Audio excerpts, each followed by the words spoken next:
We're back. So is the Champions League, Europa League, and the Premier League. Yeah. European competition. That's where we're starting. The second biggest European competition on this channel, the Champions League. Because that's how it goes, apparently. The Champions League, Manchester City. Okay. Quarterfinal. Or semifinal. Semifinal. Bayern Munich. Quarter. First leg. Quarter. Sorry. Motherfucking. Quarterfinal. At the Etihad. Bayern Munich coming to our house. And we smacked them motherfuckers 4-0. That is one of the most complete 90-minute, probably... That's probably the best game you've ever played in the Champions League under Pep. You've had better Prem games. Quite possibly one of the best. Against I don't know, last year, playing Real Madrid a few years, like, we were insane.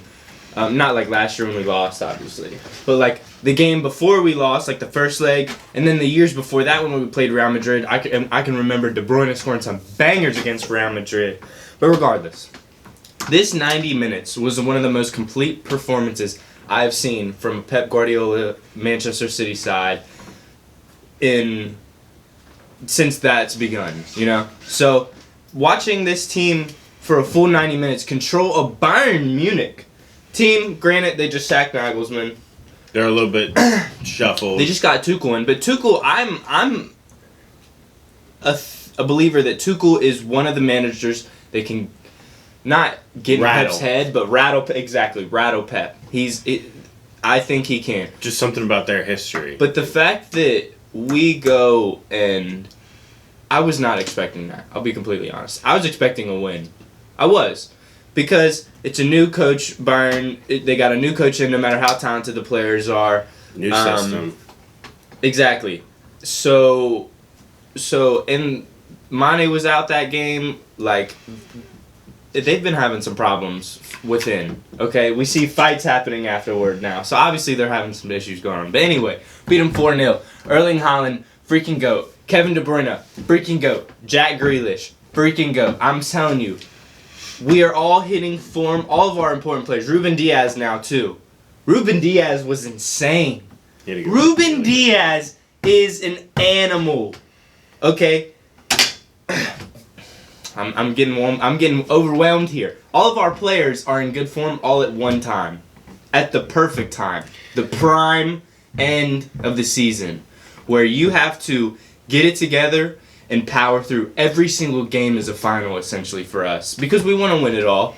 Every single game is a final. And Arsenal, who are currently up 2 or 3-0 on West Ham right now, as of recording this, they just keep winning too. So if you want to have any chance of winning the league, you have to win every single league game. We have to beat Arsenal. And then also hope, which I don't like to do for a title, because I don't like to chase, to be honest. I would rather be in that comfortable... Because you'd obviously rather be in the lead. Because you're shit. What? And obviously, because some people on the internet will say like, "Oh, I like where we are. We're like chasing. We're putting the pressure on them." Like, no, because we are the experienced. I know we're gonna like. I'm not saying we're 100% gonna win, but I think we are going to make it tough. We're gonna be right there the whole time. I don't think we'll lose again, and if we do lose, it'll be to Arsenal on some dramatic, crazy. Pep versus Arteta, dramatic like bullshit some story. shit like that. But anyway, we beat Bayern 4-0 in the Champions League. We're going in the second leg with a 4-0 aggregate. Hopefully, we don't have any historical moments happening Liverpool, for Bayern. Barca, PSG, like we don't. But those. We rested our players the second half of our Premier League game, which we'll get into later. But I'm very confident going into this second leg. I'm not quite so confident in this second leg. Traveling to Spain is never fun. España. And when you go in having to win because of the disastrous game we had in the first leg, it never gives you hope. And I would say disastrous end to the game. I wouldn't say it was a disastrous game because I like to put things into context. It's a full 90, right? They owned the game for the 70. For most of or something like that. Yeah, for most of the game, we were pretty dominant. You know, it's 2-0. Even if they had chances, you know, there are quite a few moments that I can recollect that it was like, okay, let's finish this game off. We really need a third. We need to go up 3-0 because for whatever reason, Spanish teams against United in European competitions, we do so poor every time, and I don't know what it is. I think it's more so than United doing poor against Spanish sides in European competition than it is Spanish sides are, for some reason, just good at knockout competition. Well, and that's the thing too. I mean, they are 2 or 3 time winners of the Europa League, so this is their competition. Yeah. But at the same time, when you go up 2-0 within 30 minutes in Old Trafford, you expect a win, man. And then, okay, Malacia has an own goal in the 80 whatever minute, and you're thinking, okay, that's rough. We lost a clean sheet. We're only up 1-0 on aggregate. We can take that going into Spain. And then Harry. I mean, he couldn't have done a whole lot. It did deflect off of his head. But, I mean, you got to have a little bit more awareness. Scan a little bit more. I mean, he has that own goal, and then it's 2-2 in the 97th minute. But the real problem for us the rest of the year happened just minutes before that, when unfortunately his Argentinian teammates had to carry Lisandro Martinez off the pitch. I would never wish injury upon any athlete ever. I don't care, unless they're a cheater. Unless it's Suarez. Unless it's a cheater or a racist. If they cheat, then I really don't care. But City fan or not, seeing people get injured it's bad. It sucks because you want everybody wants their team to be at their full strength, and some teams, like for United for example, they're a good team, but Martinez getting taken out is a huge loss for them. We get Ruben Diaz taken out. Yeah, we do have Ake and Akanji, and they can play a part. They got Varane injured. Came off in the 45th minute. They don't got Varane. They got Maguire and Lindelof. So a combination that gave up over 50 goals last season in the Prem alone. So I'm gonna take back what my point was. Oh no, it actually enforces it more. But like when Ruben Diaz, if he were to get taken out, not to say that we would be 50 goals conceded bad. Because if we were, I mean, John Stones has got a problem too. We got John Stones, Laporte. We got a few different options there. But it's still tough. It'd be tough without Ruben Diaz. It'd be tough, especially now with this whole 3 at the back system. He's been holding it down in the middle for us. But Martinez going out for United, that's huge. And it's also not just Martinez going out for United. It's also the players' mindsets knowing Martinez isn't there. It's going to make him second guess everyone else around him. De Gea knows Martinez isn't there. Somebody who's going to be able to ping balls out from the back. So De Gea's going to feel like he may have to do that more. And that's not his strong suit. We know that's going to be a problem. And, I think what will end up happening for this next leg, in probably a lot of the games going forward this year, is he's not going to play Lindelof and Maguire. He doesn't like that combo. He's going to play Maguire on the right and Luke Shaw at the left center back if he's fit. And he wasn't fit for the last game. So, I mean, the issues just keep stacking up for us. And it really sucks that right at the end of the season, as we were starting to get some more momentum back and we were really thinking, okay, we can win the Europa League. We can secure top 4 pretty comfortably. We can finish the year with minimum 2 trophies. And then these last few weeks of injuries have just absolutely ruined us. Rashford out another couple of games. Martinez and Varane's season's probably over. I mean, the injuries suck, but that's what happens when you play every single 12 games in 38 days or 39 days. I mean, every 3 days playing a game is not sustainable for anybody over 9 months. I mean, it's just not. I think it also reiterates to clubs how crucial squad depth is nowadays. And we don't have it. Because, back then players had a lot of games, but how many games there are now is insane. And the way the pace of the game is now is much faster than it was. Like, players are just better naturally.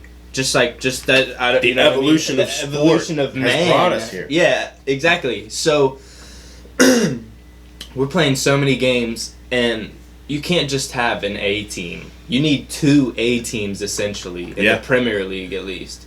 So you need 25 high quality players. You need 25 players who can put on the shirt and go in at any point and at least do a job. Whether you come on in the 89th minute to seal the game off, to just finish it, you know, take a couple of tackles, you know, maybe take a yellow. Or it's your game to start. Or you start, you got to take advantage of those. Yeah. And I hope we see that coming up this weekend in the Prem. Obviously, like we said, we're pre-recorded a little bit. Trevor's got to go. I won't get to talk about the United game, but I will watch it. So I'll let you know what happens in the next one, but we can only hope. Into the Prem, Manchester City, 3-1 over Leicester City. A team who hopefully gets relegated so my Leeds will stay up. I'd also like to pick a couple of players off of that team. I mean, that's what I'd be more concerned about. Ndidi, Tielemans, Madison, players like that. Yeah. You're talking about Leicester, right? Yeah. Okay, yeah. So a few of those guys. 3-1, big win. Erling Haaland, 32 goals for the season. I mean, you bitch. I just don't get it. This man is not human. Okay, with De Bruyne passing him the balls. I mean, we've Haaland seen scoring. I just can't get over it. It just warms my heart. It just makes me so happy as a City fan to see. It's like, I know you're gonna like hate me for saying this, but you know how people always talk about like that, like those MSN combos back then, and remember when like Messi played with Ronaldinho and Eto'o and oh Thierry my God, all Henry. these. Now we have De Bruyne and Haaland, and they're just like. I was waiting for you to say Jack Grealish. I was gonna say Phil Foden, but he's been hurt all season, so that doesn't even count. I'll go with Bernardo Silva. Like we had him always. It's absolutely amazing to see you. I'm absolutely grateful and so privileged to see this as a City fan. Man has 32 goals in how many games? 30? 31 games or something like that in the Premier League. He's tied with Mo Salah for the 38-game season record. Okay? If he gets 3 more goals, he will have beaten Alan Shearer's record for most goals in a single season with 40 games. Not only will he beat Salah's record, he's going to beat Shearer's record of 40 games, 2 extra games, and who knows what he'll beat it by. Hopefully he can get to 40. I think that'd be insane. I mean, I personally, let's call it right now. What do we think he's going to get to? He's at 32. He's at 32 35. You think he'll finish on 35? Yeah. I'm going to say 38. I think he'll get 38. Not only do I think he'll get 38 because he's just going to keep banging goals, because I'm firm believer, knock on wood, he's staying healthy for the rest of this season. That's key. He's had a really good season when it comes to injuries. Like I think he's only been out a total of a month over the whole season, which is insane. And they've been able to pick and choose when they rest him a lot of times, because Champions League games in the group stages. We don't have to a second round or a second leg of a tie that's already wrapped up. They've been able to use him so well this season, because they knew he had these injury problems coming in. I mean, for Dortmund the year before, he missed quite a few games, wasn't the impact player. Now, he was still amazing, but he wasn't quite the impact player that they wanted him to be. And then City have just managed him so well this year, and you're seeing that in the Prem with the 32 freaking goals. And we see it complements Alvarez, too. Alvarez gets an amazing amount of game time. I bet way more than what he thought when he was coming over here when he got bought for $15 million from Argentina. We get him for a steal. He comes over. He's playing a pretty good amount of minutes, and he's the second leading goal scorer on the team. Yeah. Our backup striker. Backup. Like, he could play anywhere on the front line. He could play in midfield. To me, honestly, I would love to see. He could play the 8. He runs like insane. He could play like Bernardo. I don't think he could do it to the level of Bernardo, obviously, because Bernardo is just a different breed on the ball. But Alvarez, his work rate, you know what I mean? He can do a lot of jobs on the field, and I absolutely love players like that. Bargain, work rate, goals. I mean, it's the perfect Argentina. Argentina. So we get a little 3-1 crispy over Leicester City. You know, still in second. We got to keep going. We got to keep winning, and the Hounds got to keep scoring. Hell yeah.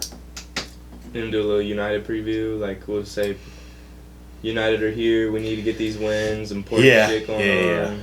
And don't do the outro. Make the outro separate. We'll cut it. Yeah. But you can, if you want to make this just like a minute or two long, that's fine. All right, let's go. Last little tiddly bits that we got for you.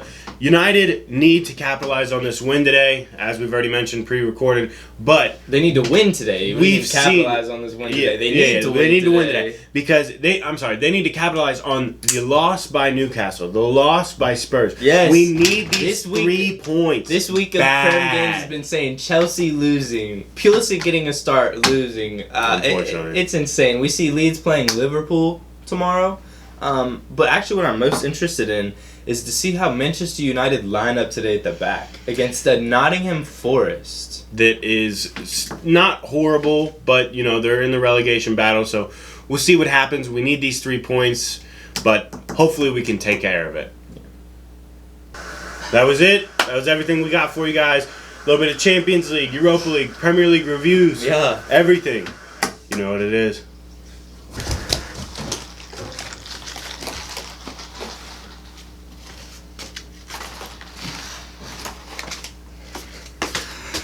Got my McDonald's.